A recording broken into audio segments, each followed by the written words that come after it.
Web development series का video number 8 है और PHP सीरीज़ का ये हमारा वीडियो नंबर 5 है। अगर आपने इन सीरीज़ को फॉलो अप नहीं किया है तो इस वीडियो के डिस्क्रिप्शन से आपको लिंक मिल जाएगा। लास्ट वीडियो के अकॉर्डिंग हमने इको और प्रिंट के बीच में बहुत ही डिटेल में डिफरेंसेस को यहाँ पे समझा था। स्टिल कुछ डिटेल्स यहाँ पे पेंडिंग है जो आज के वीडियो के अंदर हम लोग कवर अप करने वाले हैं, क्योंकि लास्ट वीडियो ऑलरेडी हमारी 18 मिनट्स की बन चुकी थी। वीडियो को स्टार्ट करने से पहले अगर आप हमारे चैनल पे न्यू हैं तो सब्सक्राइब करें, बेल आइकन को क्लिक करके ऑल नोटिफिकेशन को ऑन करें ताकि आपको लेटेस्ट वीडियोस की नोटिफिकेशन मिलती रहे। ऑलराइट, सो मैं आ गया अपने फोल्डर में और ये रहा मेरा सबलाइम टेक्स्ट एडिटर जो हमने लास्ट काम किया उसके अकॉर्डिंग, और अपाचे सर्वर को मैंने यहाँ पे ऑन किया हुआ है। मैं यहाँ पे फटाफट से एक न्यू फाइल जो है वो क्रिएट कर लेता हूँ और इसको मैंने सेव कर दिया 4 डॉट, कोई भी नाम रख लो, मैं यहाँ पे इको नाम दे देता हूँ।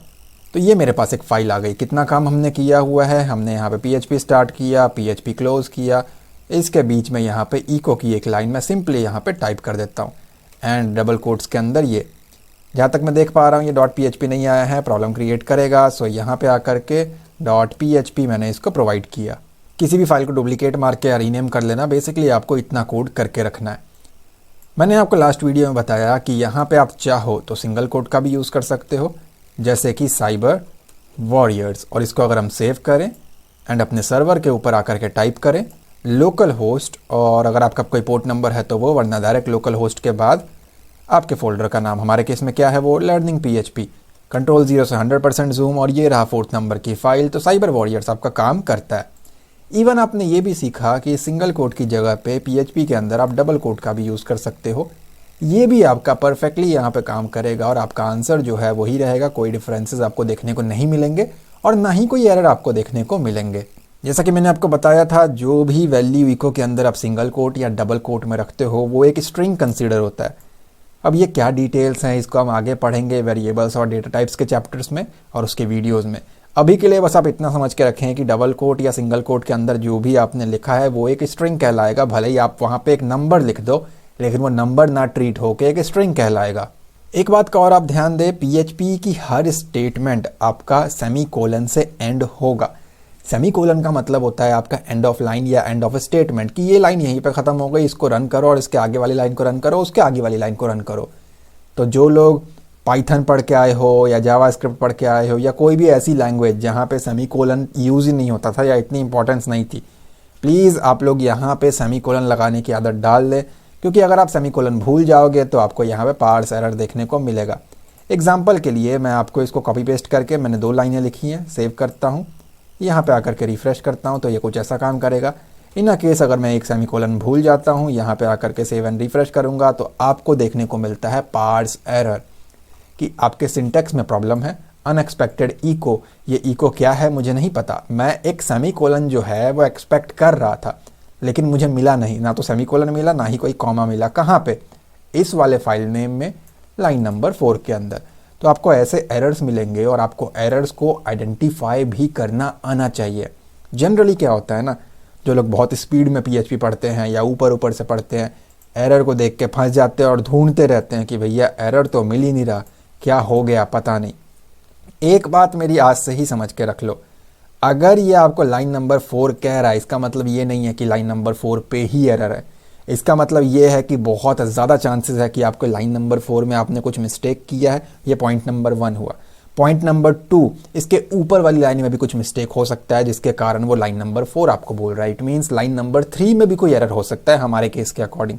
पॉइंट नंबर 3, लाइन नंबर 5 में भी कोई एरर हो सकता है। तो हमने क्या समझा, जिस लाइन में वो एरर बता रहा है उसमें होने के चांसेस भी हैं, उसके एक ऊपर लाइन में भी होने के चांसेस है, उसके एक नीचे की लाइन में होने के चांसेस है। तो लाइन नंबर 4 कहता है, लाइन नंबर 4 पे यहाँ आके देखता हूँ तो कोई एरर नहीं है, बल्कि वो क्या कहता है मुझे, अनएक्सपेक्टेड इको। मुझे नहीं पता ये इको क्या है। आप ढूंढते रहोगे अरे ये इको तो सही है, अब ये क्यों मना कर रहा है ये वो, क्योंकि आप यहाँ पे एक लाइन ऊपर सेमीकोलन लगाना भूल गए तो वो ट्रीट ही नहीं कर पा रहा इस इको को PHP का पार्ट, कि ये प्री डिफाइंड कोई चीज़ भी है। तो इस बात का भी आपको ध्यान रखना है। सेमीकोलन याद से लगाए स्टेटमेंट के एंड होते ही। अब ऐसा नहीं है कि ज़बरदस्ती आपको हर जगह पे ही सेमीकोलन लगाना है, नो नीड। जैसे कि अगर आप लूप्स का यूज़ कर रहे हो तो उसके एंड में आपको सेमीकोलन नहीं देना है, वरना वो इनफाइनाइट टाइम्स चलेगा। लूप क्या होता है आगे आने वाले वीडियोज़ में हम समझेंगे। कंडीशनल स्टेटमेंट्स का यूज़ कर रहे हो, इफ एल्स का यूज़ कर रहे हो, तो उसके जो पैरेंथेसिस यानी कि जो गोल वाले ब्रैकेट होते हैं, जो कुछ ऐसा दिखता है, यहाँ पे भी आपको सेमीकोलन नहीं देना है उस केस में। इसको भी हम आगे जा करके डिस्कस करेंगे। लेकिन इससे पहले मैं आपको यहाँ पे डोमेन रेसर के बारे में बताना चाहूँगा। अगर आप domainracer.com पे आओगे और वेब होस्टिंग पे क्लिक करोगे तो आप कुछ ऐसे इंटरफेस के ऊपर आओगे। बेसिकली डोमेन रेसर आपको web hosting and domain names की सर्विसेज प्रोवाइड करते हैं। अगर आप अपने बिजनेस को ऑनलाइन लेकर के आना चाहते हो और आपको अपने वेबसाइट के लिए एक डोमेन नेम एंड होस्टिंग की ज़रूरत है, तो आप domainracer.com पे आकर के चेकआउट कर सकते हो। यहाँ पे आपको लाइट स्पीड की टेक्नोलॉजी, प्योर एसएसडी का डिस्क स्पेस, SSL सर्टिफिकेट आपको फ्री मिलता है और 20 टाइम्स फास्टर आपका सर्वर रहता है। प्राइसिंग प्लान की अगर आप बात करें तो 59 रुपीज़ पर मंथ से स्टार्ट होकर 249 रुपीज़ पर मंथ तक ये जाता है। पर्सनल प्लान के अंदर आप एक वेबसाइट को होस्ट कर सकते हो, अनलिमिटेड SSD की स्टोरेज है, अनलिमिटेड ईमेल एड्रेस क्रिएट कर सकते हो, बैंडविड्थ अनलिमिटेड है, लाइट स्पीड की टेक्नोलॉजी है और प्रीमियम SEO टूल आपको इसके अंदर मिल जाता है। सिल्वर प्लान के अंदर आप 3 वेबसाइट को होस्ट कर सकते हो, बाकी सारी चीज़ें सेम है और अनलिमिटेड है।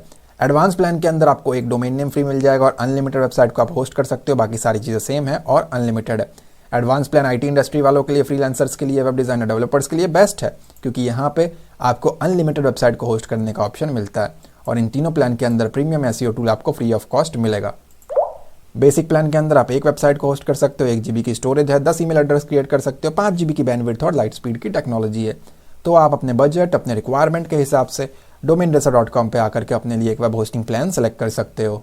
अच्छा, जैसे हम CSS में करते थे ना, अगर आपने मेरे CSS के सीरीज़ को फॉलो किया हो, अगर आप लास्ट लाइन पे हो, जैसे स्टाइल के अंदर भी आप लिखते थे ना इन लाइन के अंदर, तो लास्ट वाले के अंदर अगर आप नहीं भी लिखोगे ना, इसका मतलब ये है अगर किसी चीज़ के बाद, किसी स्टेटमेंट या लाइन के बाद अगर आप अपने PHP को बंद ही कर देते हो, तो फिर यहाँ पे अगर आप उसको नहीं भी लिखोगे तो भी कोई प्रॉब्लम नहीं है, कोई पार्स एरर आपको नहीं मिलेगा और आपका जो कोड है वो काम करेगा। क्योंकि सेमीकोलन का मतलब ये होता है ये लाइन यहीं पे ख़त्म हो गई। पहला मीनिंग तो इसका ये हुआ, साथ ही साथ इसका एक और मीनिंग होता है। ये मैंने इसलिए लगाया है कि ये लाइन ख़त्म है और इसके बाद एक और लाइन आएगा।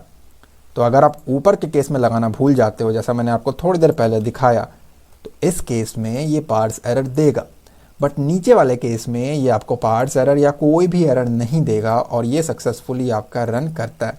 क्यों? क्योंकि यहाँ पे मुझे सेमीकोलन लगाना है, सिर्फ इसलिए नहीं कि ये लाइन यहीं पे ख़त्म हो गई, इसलिए भी कि इसके नीचे भी एक लाइन आएगा, मुझे उसको बताना है। यहाँ पे अगर मैं नहीं भी लगाता हूँ कोई प्रॉब्लम नहीं है, उसको नहीं मालूम पड़ेगा ये लाइन ख़त्म नहीं हुआ, लेकिन PHP एंड हो गया तो उसको समझ में आ जाएगा। और सेमीकोलन मैंने नहीं लगाया क्योंकि इसके नीचे कोई लाइन नहीं है।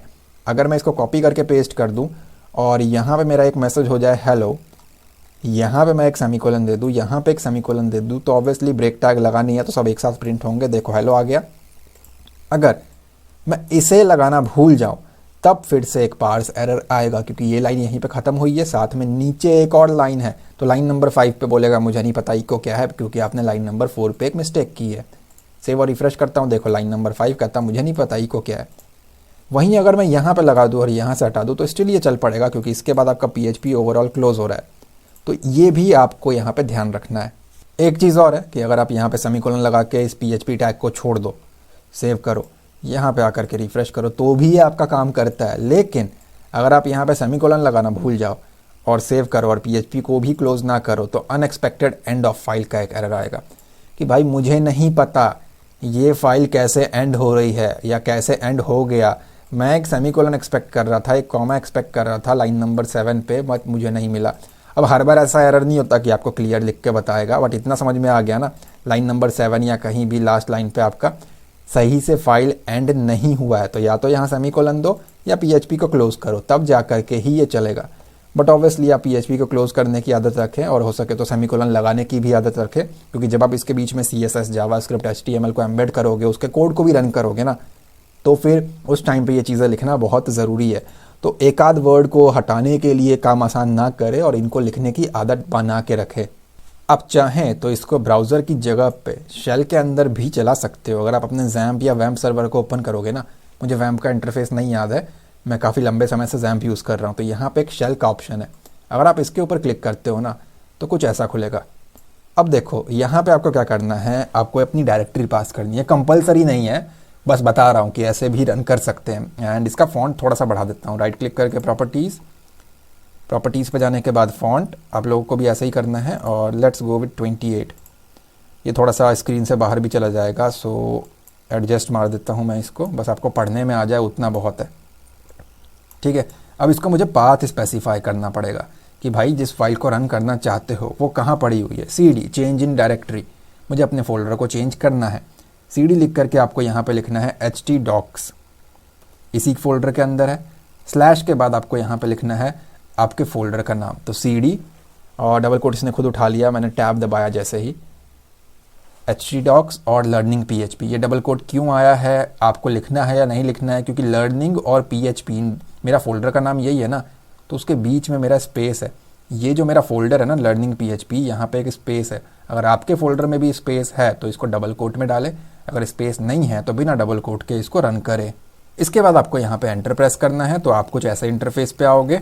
अब क्योंकि मुझे PHP फाइल को रन करना है तो यहाँ पे मुझे लिखना पड़ेगा PHP। कौन सी फाइल को रन करना है, 4.eco.php, मेरे करंट फाइल को रन करना चाहता हूँ मैं। जिसको भी आपको रन करना हो उसको आप टाइप करें, एंटर प्रेस करें। उसका आंसर आपको यहाँ देखने को मिलेगा, ये देख रहे हो, साइबर वॉरियर्स हेलो। बेसिकली जो आपका यहाँ पे ऑप्शन आपको दिख रहा था रन करने का, किसी रीज़न से आपका ब्राउज़र काम ना करे या हैंग हो रहा है तो यहाँ पे देख सकते हो। अब इतना तो कॉमन सेंस है कि डिज़ाइन वाली चीज़ें जो हैं वो ब्राउज़र के ऊपर ही बेटर दिखेंगी या सिर्फ ब्राउज़र पे दिखेंगी और यहाँ नहीं दिखेंगी, तो ज़बरदस्ती हर फाइल को शेल पे रन करने की ज़रूरत नहीं है। लिनक्स वगैरह पे आप काम करोगे ना तो वहाँ पे कुछ इस तरीके से ज़्यादा काम होगा, तो आपको वहाँ पे ना एक अच्छा इम्पैक्ट मिलेगा। और ऐसा नहीं होगा कि आपको लगेगा जॉब के टाइम पर क्या ही पूछ लिया हमसे, समझ में ही नहीं आ रहा, साइबर वॉरियर्स ने तो पढ़ाया ही नहीं था ऐसा कुछ ये वो। तो इसलिए ये शेल का ऑप्शन भी मैंने आपको यहाँ पे समझा दिया। इसको सिर्फ शेल नहीं बोलते, इसको कमांड लाइन भी बोलते हैं कि कमांड के ज़रिए आप कर रहे हो।